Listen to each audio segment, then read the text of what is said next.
ওঠো ওঠো ওঠো রোজাদার, সেহরির হলো সময়, খোলো খোলো দ্বার। বাতাস ডাকে তোমায়, ডেকে যায় তারকারা, আসমানে আছে যত আলোকিত ফেরেশতারা। ওঠো ওঠো ওঠো রোজাদার, সেহরির হলো সময়, খোলো খোলো দ্বার। আসসালামু আলাইকুম প্রিয় দর্শক, শুরু করছি পবিত্র রমজান উপলক্ষে এনটিভি আয়োজিত এবং মিউচুয়াল ট্রাস্ট ইসলামিক ব্যাংকিং নিবেদিত অনুষ্ঠান বরকতময় সাহারি মহিয়ান কোরআন, কো-স্পন্সর সিটিজেন্স ব্যাংক এবং এনসিসি ইসলামিক ব্যাংক। আপনাদের সাথে রয়েছি আমি জয়নুল আবেদিন আজাদ, আর আমাদের মাঝে অতিথি হিসেবে উপস্থিত আছেন বিশিষ্ট বিজ্ঞান গবেষক ডক্টর মশিউর রহমান। আসসালামু আলাইকুম ওয়া রাহমাতুল্লাহি ওয়া বারাকাতুহু। প্রিয় দর্শক, আমরা পবিত্র কোরআন নিয়ে কথা বলছি। শুরুতেই পবিত্র কোরআন থেকে তেলাওয়াত। সেহরির হলো সময়, খোলো খোলো দ্বার। أعوذ بالله من الشيطان الرجيم. بسم الله الرحمن الرحيم. إن في خلق السماوات والأرض واختلاف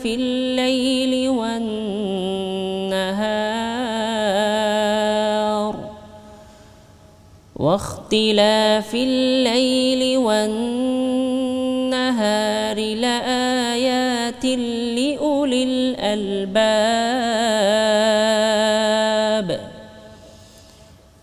الذين يذكرون الله قياما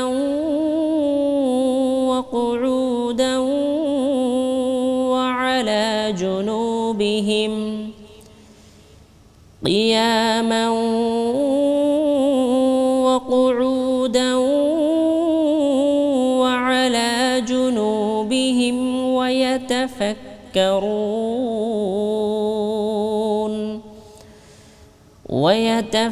ويتفكرون في خلق السماوات والأرض ربنا ما خلقت هذا باطلا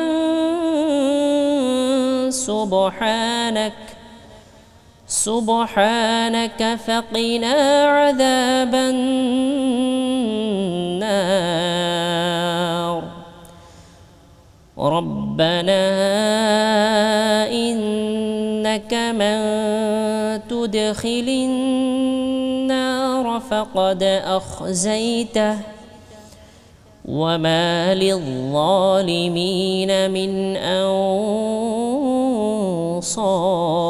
أنصار. ربنا إننا سمعنا مناديا ينادي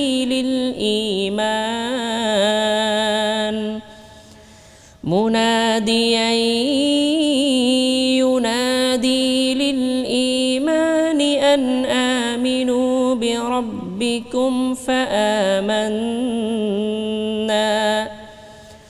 مناديا ينادي للإيمان أن آمنوا بربكم فآمنا ربنا فاغفر لنا ذنوبنا وكفر عنا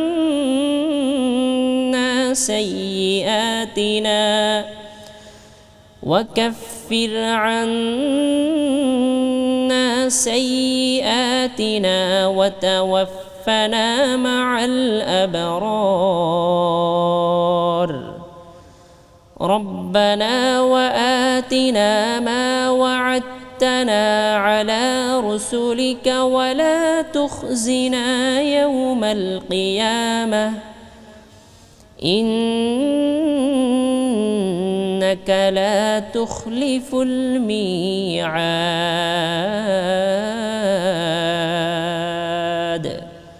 صدق الله العظيم আমরা এতক্ষণ সূরা আলে ইমরানের 190 থেকে 194 এই কয়েকটি আয়াতে তেলাওয়াত শুনলাম। এই আয়াতে গুরুত্বপূর্ণ বেশ কয়েকটি কথা বলা হয়েছে। সেখানে বিশেষভাবে বলা হয়েছে আল্লাহর সৃষ্টি নিয়ে চিন্তা করতে। আল্লাহর সৃষ্টি জগৎ তো ব্যাপক,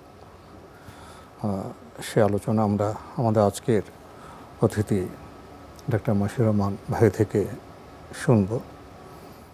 তো আল্লাহর সৃষ্টি সম্পর্কে যখন চিন্তা করার কথা বলা হয় তখন অনেক কিছু বলা হয়।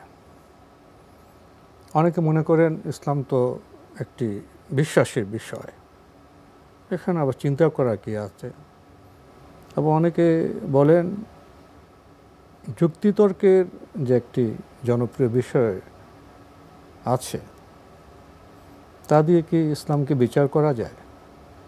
এই যে বিবিধ বচন, বিভিন্ন চিন্তা, এই বিষয়গুলিকে আপনি কিভাবে সমন্বয় করবেন? ধন্যবাদ আপনাকে। এই যে নিশ্চয়ই আপনি ইন্না ফি খালকিস সামাওয়াতি, মহাবিশ্বের সৃষ্টিতে দিন আর রাতের আবর্তনে মানুষের জন্য রয়েছে নিদর্শন। কাদের? যারা উলিল আলবাব, অর্থাৎ বোধ সম্পন্ন যারা আলবাব, হ্যাঁ, তারা যারা চিন্তা করে, হ্যাঁ, তাদের জন্য চিন্তা করা একটা বিশাল খোরাক। কেন চিন্তা করবে? দেখেন, যখনই আপনার কাছে আমার কাছে কোনো তথ্য আসে, উৎসটা আমাদের জানতে হয়। কিভাবে? দেখেন, এই উৎসটা যে এই সূর্যের, এই চন্দ্রের, এই মহাবিশ্বের সমস্ত কিছুর মধ্যে কিন্তু আল্লাহ নিদর্শন দিয়ে রেখেছে। আমাদের প্রশ্ন জাগবে যে এই মহাবিশ্ব নিয়ন্ত্রককে। তো এই যে যুক্তি যখন আসে তখন হচ্ছে যুক্তিটা আমরা কিভাবে ডিফাইন করব। এটা বলা হয় যেটা যুক্তি হলো একটি গাণিতিক ভাষা। আমরা বলি বিশ্বাস করলেও যুক্তি দেই, অবিশ্বাস করলেও যুক্তি দেই, সত্যকে অস্বীকার করার জন্য যুক্তি দেই, সত্যকে স্বীকার করার জন্য আমরা যুক্তি ব্যবহার করি। তাহলে কিছু কিছু ক্ষেত্রে আমাদের ক্যালকুলেশন চলে আসে, কিছু কিছু ক্ষেত্রে সায়েন্স আসে, এবং সায়েন্স ডিপেন্ড করে ক্যালকুলেশনের উপর। ক্যালকুলেশন যদি ঠিক তো সায়েন্স ঠিক। আবার দুটা মাঝে মাঝে কিছু সময়ের প্রেক্ষিতে কিন্তু ওলট পালট হয়ে যায়। কারণ দেখা যায় আজ থেকে 1000 বছর আগের সায়েন্স, 500 বছর আগে, ইভেন 100 বছর আগের সায়েন্স কিন্তু পরিবর্তিত। অর্থাৎ মানুষের ধারণার পরিবর্তন হচ্ছে, বিজ্ঞানের হাইপোথিসিস এর উপর পরিবর্তন হচ্ছে। হ্যাঁ, এবং ক্ষেত্র বিশেষে যুক্তির যে প্রয়োগগুলো, হ্যাঁ, সেটা আপনি দেখবেন। আর যুক্তি কি আর বিশ্বাস কি? মানুষ মরণশীল, এটা বিশ্বাস করে, উপলব্ধিও যদি করে না, কারণ উপলব্ধি সেই করে যে আল্লাহর প্রতি তার তীব্র ভয়। সে ছাড়া মৃত্যুর যে আমি জানি কিন্তু উপলব্ধি করি না, এটা একটা বিশ্বাস। আচ্ছা, আর যুক্তিটা কি? যুক্তিটা একটা ম্যাথমেটিক্যাল বিষয়। কীরকম? ধরা যাক 10 = 20, 100 = 200। এটা 10 = তো 20 না, কারণ 10 টাকা = 20 টাকা না। কিন্তু ম্যাথমেটিক্সে a+b² ফর্মুলা দিয়ে আপনি খুব সুন্দরভাবে একটা ক্যালকুলেশন দিতে পারেন 10 = 20। সো দ্যাট আপনি যুক্তির ব্যাপার এবং ম্যাথমেটিক্যাল লয়ের ব্যাপার, অ্যালবার্ট আইনস্টাইনের একটা উক্তি আছে, as far as the law of mathematics refer to the reality, they are not true or they are not certain. As far as they are certain, they do not refer to the reality. আপনি যদি গাণিতিক সত্য মেনে নেন, ভুল করে ফেলবেন। আর যদি মানে এই যে একটা তীব্র দ্বান্দ্বিক অবস্থা, যে আপনি বলছেন সত্য, আপনি যুক্তি দিয়ে বুঝালেন, ম্যাথমেটিক্স দিয়ে বুঝালেন, কিন্তু আসলে তা সত্য না।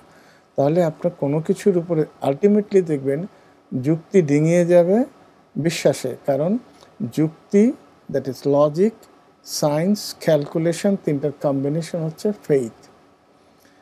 তো এই হচ্ছে, আমরা যদি দেখি এখন একটা প্রশ্ন জাগে, ফেইথ কি রিলিজিয়াসলি? আহলে সুন্নাহ ওয়াল জামাত তাদের একটা বক্তব্য হচ্ছে যে ফেইথ হচ্ছে সেটাই, আমি যা শুনবো অন্তরে সেটা ধারণ করব, মুখে তা উচ্চারণ করব এবং কাজে তা প্রয়োগ করব। যেমন ফেথের সাথে বিশেষ সম্পর্কগুলো অন্তরের সমস্ত কিছু কাজেরও। কারণ আমি জানি আমি মুসলিম, আমি কিন্তু আল্লাহর প্রতি বিশ্বাস, সমস্ত বিষয়, কিন্তু নামাজ পড়ি না, তাহলে কিন্তু আমার ফেথটা পূর্ণাঙ্গ রূপ ধারণ, দুর্বল ফেথ। আপনি জানেন ধারণে আছে, আচরণে নেই, এটা কিন্তু একেবারে একটা ঝামেলাযুক্ত বিশ্বাস।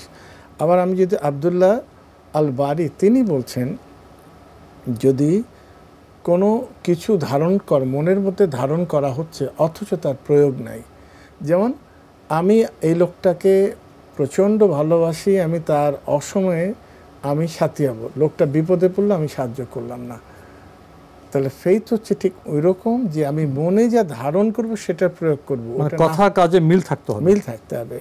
এবং ইমাম শাফি বলছে একইভাবে, প্রথম হচ্ছে ইচ্ছা থাকবে, ইচ্ছা হচ্ছে বিশ্বাসের মূল জিনিস, আগে ইচ্ছা, এরপরে আমার কথায় সেটা উচ্চারণ এবং কাজে প্রয়োগ। ইবনে সুফিয়ান সে বলছেন যে কোনো কিছুর বিশ্বাস করার পর সেটা মুখে উচ্চারণ করা হচ্ছে স্বীকৃতি দেওয়ার পর সেটা কাজে প্রয়োগ করা হচ্ছে বিশ্বাস, প্রকৃত বিশ্বাস। এবং আমরা যদি আরও দেখি যে উইলিয়াম অ্যাটসন নামে একজন বিজ্ঞানী, তিনি বলছেন ধর্মীয় বিশ্বাসটা, আপনি বলছিলেন, হ্যাঁ বলছিল উইলিয়াম অ্যালস্টনের কথা, তিনি বলছেন যে বিশ্বাস এমন একটা বিষয়, বিশেষ করে ধর্মীয় বিশ্বাস, যেখানে যুক্তি চলে না, এটা তার কথা। কিন্তু ইসলামের ক্ষেত্রে যুক্তি, ক্যালকুলেশন, সায়েন্স সবকটাই কিন্তু প্রযোজ্য। এবং বেশ কিছু ফিলোসফার তারা রিলিজিয়াস কনসেপ্টে বলা হলো যে তারা রিলিজিয়ান যেখানে থাকে সেখানে ফেইথ থাকবে উইদাউট লজিক অ্যান্ড সায়েন্স। ঠিক আছে, আমরা যদি একটু দেখি যে আসলে বিশ্বাস কি জিনিস, এই যে তারা বলল উইদাউট লজিক অ্যান্ড সায়েন্স, এটা আমরা ধরে নিতে পারি একটা কিছু মানুষের সাইকোলজিক্যাল স্টেট, যে আমি বিশ্বাস হলো আমার সেটাই, আমি আল্লাহতে বিশ্বাস করি, আমার লজিকের প্রয়োজন নেই, আমার বিজ্ঞানের প্রয়োজন নাই। আবার কিছু মানুষ বলে যে সত্য হলো সেটা, বিশ্বাসের সাথে সত্য জড়িত, কিন্তু যেটা গুণাগুণ সহ অবস্থান করে সেটা হলো সত্য। তাহলে আপনি দেখেন আমার সামনে কিন্তু আল কোরআন গুণাগুণ সহ অবস্থান করছে। মিরাকেল আপনি বুঝবেন কিভাবে? একটা বই আপনি যে কিছু না বুঝেন তাহলে বুঝবেন যে পৃথিবীতে লক্ষ লক্ষ হাফেজ পাবেন, আর কোনো গ্রন্থের লক্ষ লক্ষ হাফেজ আপনি এটা পাবেন না। আপনি যদি এইটুকু স্বীকার করে না নেন যে এটা একটা অলৌকিক ব্যাপার, যা অন্যান্য কোনো বইয়ের ক্ষেত্রে হলো না, অন্যান্য ধর্মীয় কিতাবের বহু মানুষ চেষ্টা করেছে কিন্তু তাদের পক্ষে সম্ভব হয়নি, তাহলে আপনি কিন্তু লিভিং মিরাকেল দেখছেন একটা, যে লক্ষ লক্ষ। তাহলে আপনি অযৌক্তিক কথা বলছেন। হ্যাঁ, বিশ্বাস তাহলে যেখানে বলছে ট্রুথ হচ্ছে গুণাগুণ সহ কোনো কিছু হলো, এখন আমরা কিন্তু গুণাগুণ সহ কিন্তু পাচ্ছি এই কোরআনের অবস্থান। এবং যেই কথাগুলি এর মধ্যে বলা আছে মহাবিকাশ সম্পর্কে, মানুষ সম্পর্কে, প্রকৃতি সম্পর্কে, সবকটার প্রমাণ, এবং ইতিহাস সম্পর্কে, আর্কিওলজি সম্পর্কে, লুত সম্প্রদায়, সামুদ সম্প্রদায়, সব কিন্তু আপনি সব গুণাগুণ কিন্তু হাজার হাজার বছর আগে যে আগের ঘটনা বলা হয়েছে, ঐতিহাসিক ঘটনাগুলো, সেগুলো পবিত্র কোরআনে তো যেভাবে বলা হয়েছে তার প্রমাণ তো এখন পাওয়া যাচ্ছে। সেটাই বললাম যে ট্রুথ সেটাই। আবার লজিকের কথা যখন বলে, যে লজিক কিন্তু যে প্রথমে চিন্তা করে যে এটা একটা ক্যালকুলেটিভ স্টেট উইদাউট ইমোশন, কিন্তু দেখা যায় যে ঘটনাটা আসলে তা না, ইমোশন কিন্তু রান করে লজিক। তো তাহলে আমরা দেখলাম যুক্তি, তর্ক, ইমোশন। আবার এর সাথে যদি বলি আমরা দুটো জিনিস, আর্গুমেন্ট এবং স্টেটমেন্ট। আর্গুমেন্ট কি? এটা তো হচ্ছে কালেকশন অফ স্টেটমেন্ট, আর স্টেটমেন্ট হচ্ছে কোনো কিছুর ডেসক্রিপশন। তাহলে আপনি যদি একাডেমিক্যালি আসেন, এই তথ্যগুলির সাথে সব একত্রিত করেন, সন্নিবেশ করেন, তাহলে দেখবেন যে আমাদের যে যুক্তি তর্ক এবং বিশ্বাস একটার সাথে আরেকটা কিন্তু লিঙ্কড হয়ে আছে, কিন্তু সোয়েটার যেভাবে বুনে একটা উলের মাঝখানে ইন্টারওভেন থাকে, ঠিক এক্স্যাক্টলি সেরকম যুক্তিতর্ক এবং বিশ্বাস কিন্তু একটার সাথে লিঙ্কড আপ। এখন প্রশ্ন হচ্ছে আমি কোনটার উপর বেস করব? আমার বেসিস হচ্ছে আল কোরআন। যে তথ্যটা দেওয়া হলো এটা অ্যাবসলিউট। এখন আমি বুঝবো কীভাবে? এটা যখন খুঁজে পাবো, এবং আমি যখন 100টা তথ্য 80টা তথ্যই সত্য বলে পাই, তাহলে আমি ধরে নিতে পারি যে 20টা তথ্য আমি পাচ্ছি না, তা আমি বুঝি না, আমার অজ্ঞতা, আমার সেই বোঝার ক্ষমতা নাই, অথবা সায়েন্স অতটুকু অ্যাডভান্স হয়নি। এইখানের থেকে বসে কিন্তু আমি কোরআনের সমস্ত কথাগুলি আমি অনুধাবন করতে পারবো না। তখন সেখানে একটা সেন্স অফ প্রবাবিলিটি, বাস্তব সম্ভাব্যতার একটি বিষয় চলে আসে, যেটি 80টি আমি সত্য হিসেবে পেয়েছি। তো আপনার এতক্ষণের বক্তব্য থেকে আমরা আজকের যে বিষয় যুক্তি, তর্ক এবং বিশ্বাস, বিশেষ করে বিশ্বাস সম্পর্কে আমরা জানলাম, বিশ্বাসের যেটি প্রকারভেদ সেটাও আমরা জানলাম, এবং যুক্তি তর্কের যে সীমাবদ্ধতা আছে সেটারও আমরা ইঙ্গিত পেলাম। তো বিশ্বাস সম্পর্কে আপনার এই যে বক্তব্য, এ ব্যাপারে বিজ্ঞানীরা কী ভাবেন, তারা কি বলছেন? বিজ্ঞানীর মধ্যে কিন্তু বেশ ডিফারেন্স আছে। কিন্তু কিছু বিজ্ঞানী নাস্তিক, বাই বর্ন নাস্তিক, সে বিজ্ঞানী হওয়ার আগ থেকেই নাস্তিক। আবার কিছু কিছু বিজ্ঞানী তারা বিজ্ঞানী হওয়ার আগ থেকেই কিন্তু আস্তিক। কিছু কিছু বিজ্ঞানী আছে যারা মাঝখানে থাকে, তারা চিন্তা করে যে না, আমি বিশ্বাস করব কি করব না, যেহেতু আমার কাছে সাফিসিয়েন্ট প্রুফ নাই, অতএব আমি বক্তব্য রাখব না। রিচার্ড ডাওকিন্স নামে একজন বর্তমান সময়ের বিজ্ঞানী, তিনি বলছে যে রিলিজিয়ান হচ্ছে ইটস এ ব্লাইন্ড ফেইথ, আমরা যেটা বলি অন্ধবিশ্বাস। বাট তিনি কিন্তু নিজেকে ক্রিশ্চিয়ান হিসেবে ডিক্লেয়ার করেন। এটা হলো সবচেয়ে দান্দিক অবস্থা। আমি বলছি বিজ্ঞানী যে রিলিজিয়ান হচ্ছে ব্লাইন্ড ফেইথ, কিন্তু আই এম এ ক্রিশ্চিয়ান যদি আমি বলি, তাহলে ব্যাপারটা দাঁড়ায় কি ডাওকিন্সের অবস্থা। আমিও একজন অন্ধবিশ্বাসী, আবার তো বললেন। অ্যালিস্টার ম্যাকগ্রা তিনি বলছেন যে religion is not blind, it is an intelligent position. আপনি ধর্ম নিয়ে যে অন্ধত্ব, তার মানে অন্ধত্ব তারই থাকে যে অন্ধ, কিন্তু রিলিজিয়াস সে কিছু অন্ধ না, সে অত্যন্ত জ্ঞানী। মানে ধর্মের প্রকৃত রহস্য না জানলে তিনি তো অন্ধ হবেন। জানা কিন্তু দুরকম, একটা হলো পড়াশোনা করে জানা, এবং তার সাইকোলজিক্যাল স্টেট, তার সাইকোলজিক্যাল স্টেট এত রিচ, কিন্তু সে বই পড়েনি। আপনি দেখেন বিজ্ঞানী অভিজ্ঞতা এবং অভিজ্ঞানের আলোকে সে অনেক বিজ্ঞানীদের আবিষ্কার হয় কিন্তু তার সাইকোলজিক্যাল স্টেটের উপর। সে মহাবিশ্ব সম্পর্কে চিন্তা করলো, যে ম্যাগনিফাইং গ্লাস আবিষ্কার করলো, যে মেডিসিন আবিষ্কার করলো, তাদের মধ্যে কি চলে, তাদের কিন্তু চিন্তা করার ক্ষমতা অনেক বেশি। ফলে এই জন্য বললাম যে যে লোকটা পড়াশোনা করে না অথচ ধর্মে বিশ্বাস করে, আপনি কিন্তু অন্ধবিশ্বাস বলার কিন্তু কোনো স্কোপ পাচ্ছেন না। আপনি একটা প্রশ্ন করি, হ্যাঁ, আমাদের গ্রাম বাংলার যে কৃষকরা আছেন, সম্মানিত কৃষকরা, তারা তো কখনো তেমন স্কুলে যাননি, বিজ্ঞানের গ্রন্থ পড়েননি। তারা উত্তর দিকে তাকিয়ে বলুন, বৌমারা তাড়াতাড়ি উঠোনে ধান গুছাও, একটু পরে বৃষ্টি আসছে। তারাও তো আবহাওয়া বিজ্ঞান পড়েননি।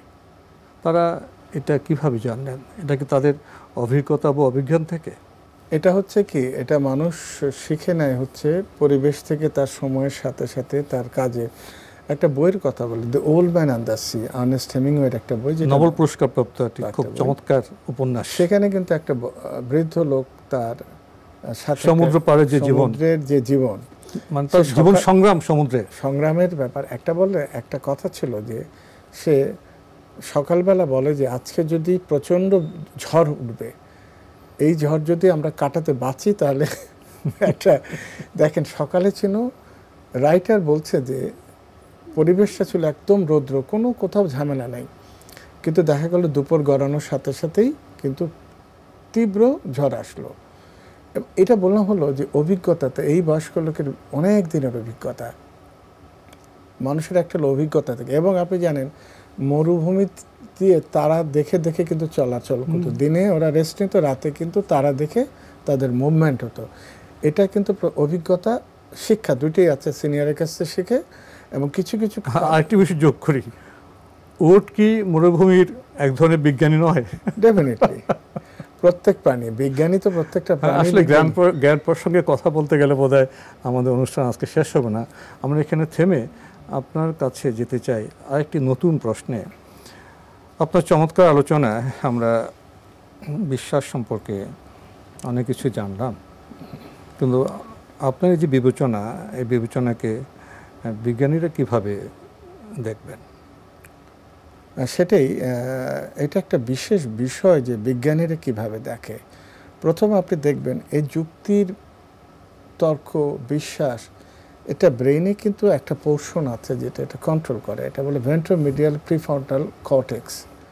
এবং এর সাথে দুটো যে অ্যামিগডালা হিপোক্যাম্পাস, এটাও কিন্তু ইনভলভ হয়ে যায় ব্রেইনের দুটা অংশ। এবং আপনি দেখেন আমাদের ফ্রন্টাল যে ব্রেইনের সামনের যে ফ্রন্টাল কর্টেক্স, সেটা বলে আমরা চিন্তা যে করব, আমরা যে ডিসিশন নিব, আমরা জাজমেন্ট দেব, এই কাজগুলি কিন্তু এই ডিসিশন মেকিং রিজিয়ন হচ্ছে ফ্রন্টাল কর্টেক্স। এবং কেন বললাম যে যুক্তিতর্কের ব্যাপার আসে আমাদের left side of the left parietal zone, মূলত অ্যানালিসিস করতে সাহায্য করে ম্যাথমেটিক্সে, হ্যাঁ, নেভিগেশনে, এবং আপনার মনে করে আমরা যে লিখি রাইটিংসে যেগুলি ক্যালকুলেটিভ রাইটিংস, এটা কাজ করে।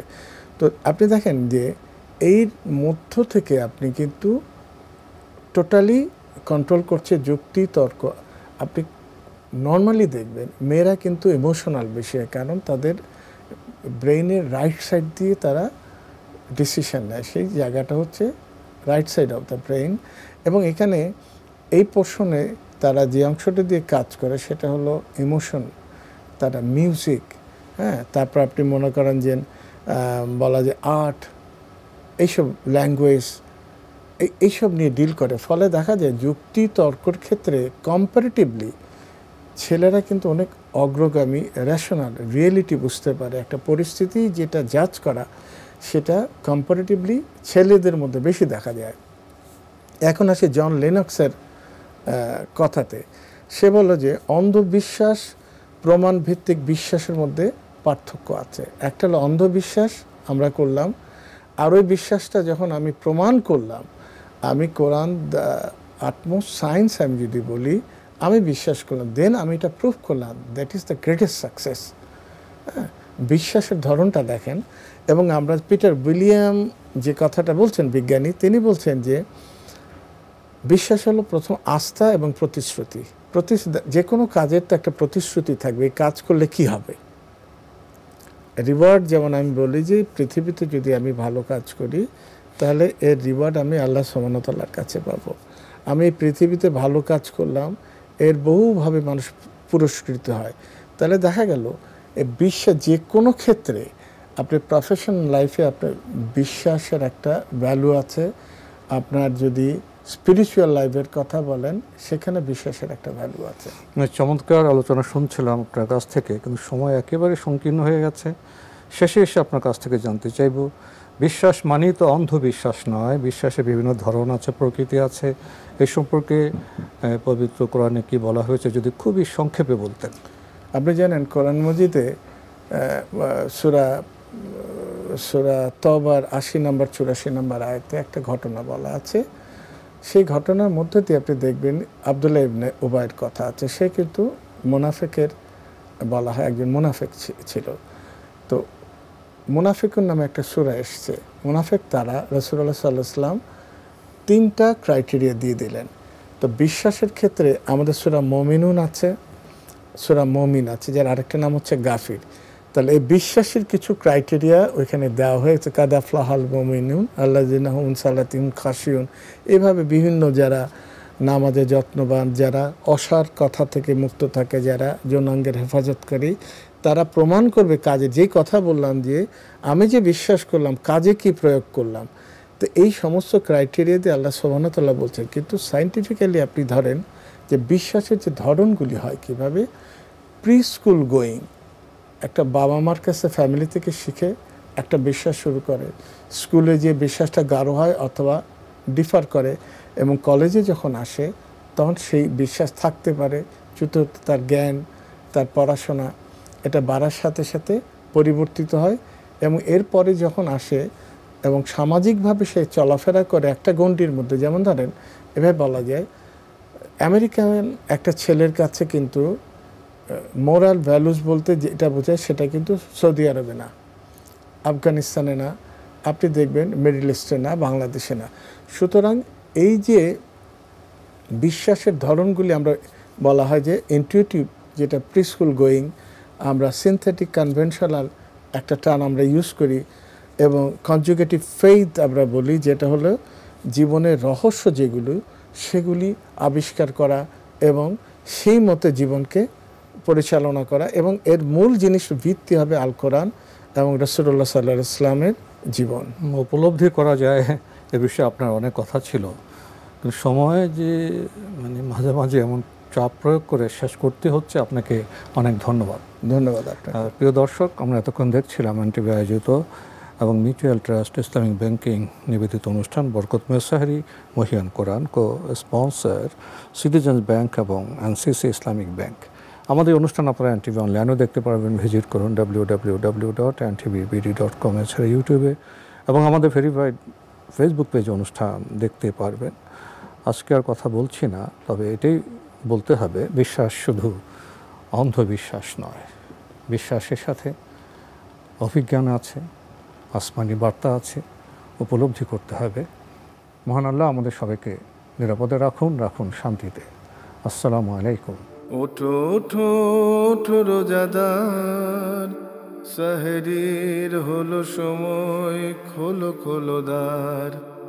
বাতাস ডাকে তোমায়, ডেকে যায় তারকারা, আসমানে আছে যত আলোকিত ফেরেশতারা। ওঠো ওঠো ওঠো রোজাদার, সাহরির হলো সময়, খোলো খোলো দ্বার।